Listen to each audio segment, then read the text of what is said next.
Ya mtu bene yuko.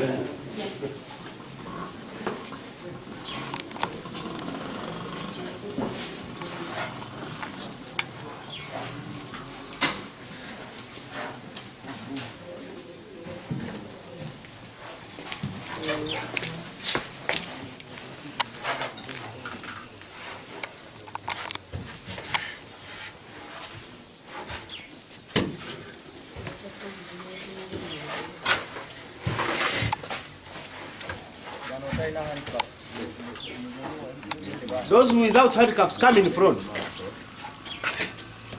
Majichume. Chini.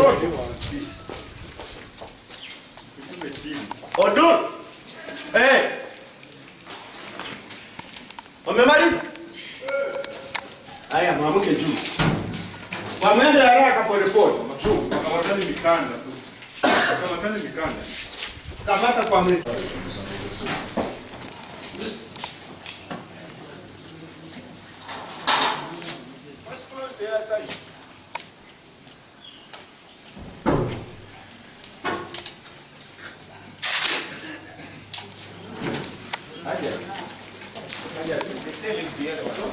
Which one? This one. Is it open? You have the key. Where is Sobi? What is your key? Where is this one? Is it open? No, you got the key. Yes, run. First get the key.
Here or that. Whatever no what we are doing. Until not we have to begin.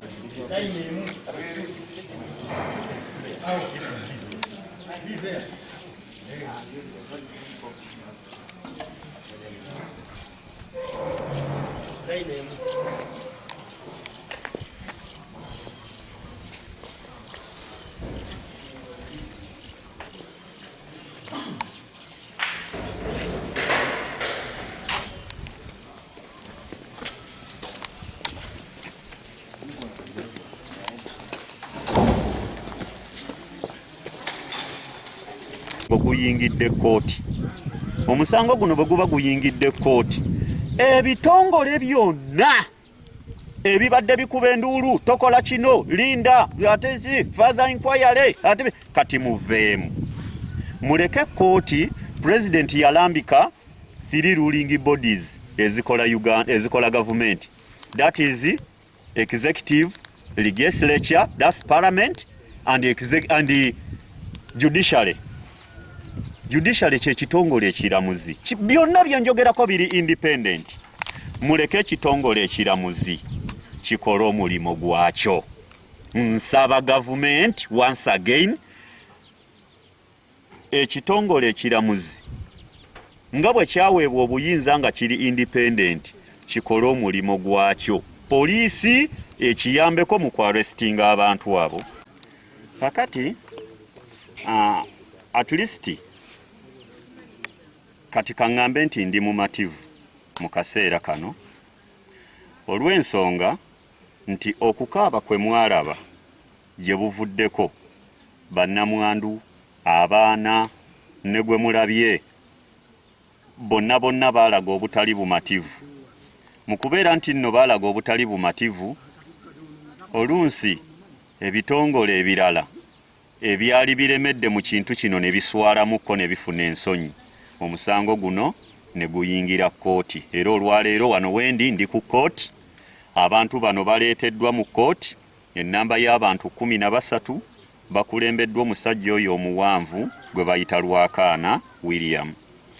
Omusajja oyo gwe mulabye omuwanvu mwaba abasibe bonna, y'omu ku basajja abaliidinga guruupu etuuka mu bantu nga 15 okuva mu refugee camps oba mpulira somewhere, sijja kwogerayo for security purpose ate n'obutataataganya bujulizi oba kunoonyereza. Naye olukiiko kwoyo omusajja omuwanvu, olukiiko olwatta omugenzi n'okutemaatema abantu bonna lwatuula wa musajja oyo omuwanvu gwe mulabye mu kaguli gwe bayita Lwakaana. Era baasinziirira awo kuba Lwakaana y'abadde neiba wange ku ttaka eryo. Lwasinziirira awo nga lukulembeddwamu Lwakaana, lukulembeddwamu George Abigaba, oyo chairman w'Amaddu Sub County, lukulembeddwamu Nyangabo Fred, nga lukulembeddwamu ono gwe bayita Mununguuli, Lwabazingu ne Mutabaazi n'omulaalo waabwe gwe bayita Kanyarwanda. Ne baliidinga guruupu eyo ne bajja ne bakola obulabe oba ekikolwa eky'obutemu emisana ng'ensi eraba. George Abigaba nkiddamu ne Lwakaana ne Nyangabo Fred basongera ddala nga baduumira ekisajja ekyo kye mulabye kiikalema ekyasala kaati kibadde mabega, kyekyalinga nga kimmaneja kyabwe. Ne bamugamba twetaaga oyo, ne basonga mu Sobi. Ne bannyinaze babiri abawala bo Sobi bwe bamala omukuba wansi bano n'abaga nti mudduke, naye era tebaavaawo, baasigalawo ne beekweka emabega w'obuswa kubanga eri faamu erimu obuswa.